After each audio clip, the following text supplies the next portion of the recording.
Esdras capítulos 4 al 6. Seguramente a lo largo de tu vida has tenido en mente proyectos y en algún momento siempre hay alguien que intenta que te vengas abajo o decir no, eso no lo vas a conseguir, te empieza a desanimar, a desalentar y en tus manos está mantenerte firme y seguir con ese proyecto, seguir luchando por ese sueño, por llevar a cabo el proyecto o hacer caso a los demás y pararlo. De esto va el episodio de hoy, de ese gran proyecto de reconstruir el templo que se les manda a los de Judá y Benjamín. Entonces, el capítulo 4 trata sobre un alegato antisamaritano. Trata sobre la obstrucción samaritana bajo Ciro. Aquí indica que los enemigos de Judá y Benjamín querían edificar con ellos. Especifico, los enemigos son los samaritanos en este caso. Entonces os podéis preguntar, bueno, aquí les estaban intentando ayudar, tender la mano.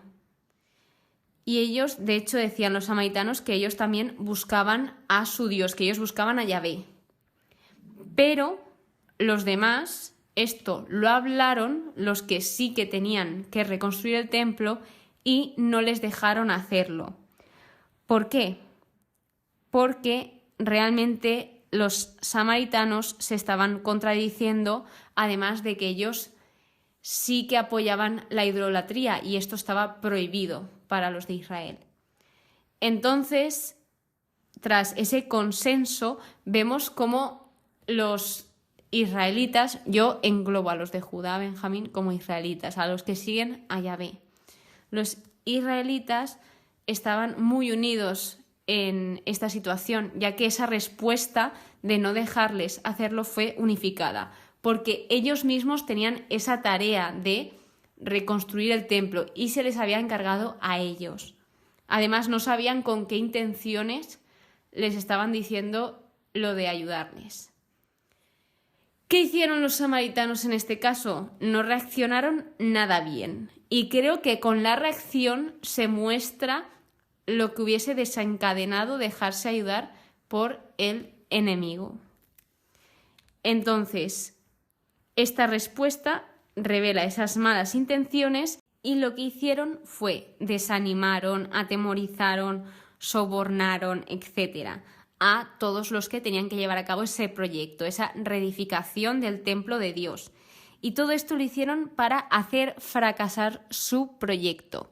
Esto lo podemos llevar a nuestro terreno, a nuestro día a día, de cómo cuando tú te planteas un proyecto, un objetivo, una meta, algo por lo que luchar, un sueño, lo que sea, siempre va a haber alguien que intente derribarte esa ilusión o ese sueño.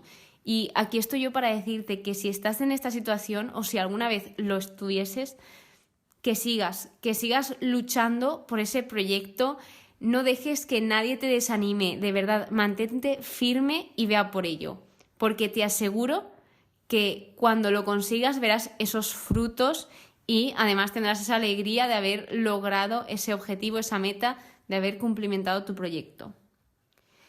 Luego de esto viene cuando los samaritanos escriben una denuncia. Todo esto en contra de Jerusalén. Y en esta denuncia lo que contenía era una serie, un mix de verdades y mentiras. Sí que es verdad que contaron cosas ciertas, como lo mal que se comportó ese pueblo, el pueblo de Israel, en el pasado, pero también mezclaron con mentiras, como por ejemplo que no iban a pagar impuestos, cosas de este estilo. Entonces, cuando el rey recibe esta denuncia, la acepta. La acepta porque dice, a ver si va a pasar todo esto que me dicen en la carta, van a ser tan desobedientes y vamos a acabar en la ruina. Así que aceptan esa denuncia y se decide que paren esas obras, que paren ese proyecto. Dice en el versículo 23, por la fuerza de las armas les obligaron a suspender las obras. Pero os he de decir algo, su victoria, la victoria de los samaritanos, únicamente fue detener las obras. Es decir, la victoria de los samaritanos fue retrasar estas obras, pero no derrotarlas. Ojo al dato. Muchas veces nos pueden parar nuestros proyectos, pero te aseguro que si es la voluntad de Dios, tú lo conseguirás. Por mucho que se paren o intenten derrumbarte, lo conseguirás.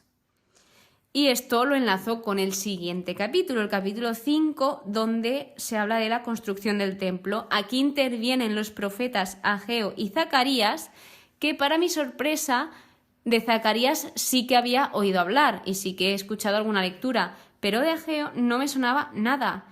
Y he dicho, tal, pues será alguien que acompañaba a Zacarías, pero es que además Ageo tiene un libro delante de Zacarías, es decir, un libro que estudiaremos en un futuro cuando lleguemos a Zacarías. Aún queda mucho camino por delante, pero llegaremos, te lo aseguro. Entonces, estos dos profetas aparecieron en un momento de profunda depresión. Imaginaos, ellos iban muy ilusionados de reedificar ese templo después de ese exilio que tuvieron que hacer de su tierra, ya estaban de vuelta y pasó todo esto que se lo detuvieron, pues obviamente el pueblo no estaba pasando por un buen momento y era un momento muy difícil, pero estos profetas, como siempre, en medio de la oscuridad, Dios siempre manda luz y esa luz eran estos profetas para darles esas palabras de aliento al pueblo. Entonces, otra curiosidad es que Zacarías significa el Señor se acuerda e indica que Dios velaba sobre ellos. Aquí deciden reanudar las obras porque sí, además de que llaman a Dios, a Yahvé, como el gran Dios, y cuando se dan cuenta vuelven como a denunciar esto. En este momento el enemigo no entendía por qué habían vuelto a esa reedificación del templo sin ninguna orden ni nada. Pero lo que hicieron ellos, los del pueblo de Israel, bueno, realmente de Judá, es que estoy diciendo todo el rato de Israel, pero es de Judá y Benjamín, ellos redactaron los hechos y la autorización que se les dio. Es decir, si os acordáis, el rey de Persia les autorizó y fue él mismo quien les mandó a Judá para reconstruir ese templo. Así que una vez dada esta autorización y esos hechos, en el capítulo 6 muestra esa investigación, además de encontrar el rollo donde mencionaba todo, esa autorización. Así que ya se les dejó claro a los enemigos, el rey les dejó claro que les dejasen trabajar, les dejasen reconstruir, además de que lo que ellos necesitasen se les iba a proporcionar.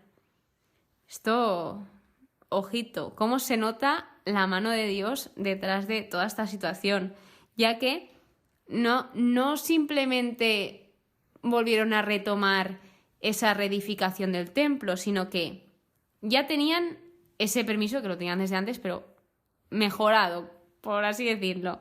Luego tenían financiación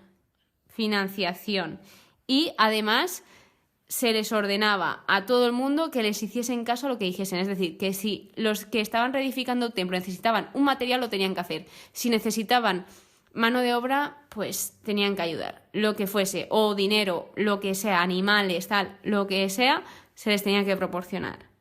Así que llega un punto en que se celebraron con júbilo. Estaban en un momento muy feliz porque llegó la Pascua del 515 antes de Cristo, ojo ahí. Y para hacer un poco de memoria, la Pascua recordamos que es el acto de redención central del Antiguo Testamento. Es como para nosotros, la Pascua de nosotros, de los cristianos, es cuando Jesús muere por nosotros en la cruz y después resucita para nuestra redención, para nuestra salvación. O sea, gracias a que Jesús murió por nosotros, nosotros estamos libres y somos libres de ese pecado. Entonces aquí era la liberación de Egipto, del pueblo de Israel de Egipto. Pero bueno, esto ya lo veremos más adelante. Estoy haciendo muchos adelantos. Así que en el versículo 21 dice: se habían unido a ellos para buscar a Yahvé, Dios de Israel. Aquí habla en general, que no simplemente hablaba de los israelitas, del pueblo de Judá, de Benjamín, no, sino que no hacían excepción de nadie. Es decir, tal vez ellos tenían ese conflicto con los samaritanos, pero todo tenía un porqué. Pero en este momento específico acogían a todas aquellas personas que sí que estaban buscando y que querían buscar al Dios de Israel. Así que termino este episodio con el versículo 22, que me parece un versículo precioso y lo comparto con vosotros. Yahvé les había llenado de gozo, pues cambió en su favor el corazón del rey de Asiria, para reafirmar sus manos en las obras del templo de su Dios, el Dios de Israel. Es decir, cómo va obrando Dios y cómo Dios mueve esos corazones para que se haga su voluntad y realmente para bendecir a su pueblo. Y nada, espero que tengas muchas bendiciones con tus proyectos, que nunca te rindas. De verdad te mando este mensaje porque te aseguro que si sigues luchando por ello lo conseguirás de todo corazón. Así que espero que pases muy buen día, muchas gracias por escucharme y nos vemos en el siguiente episodio.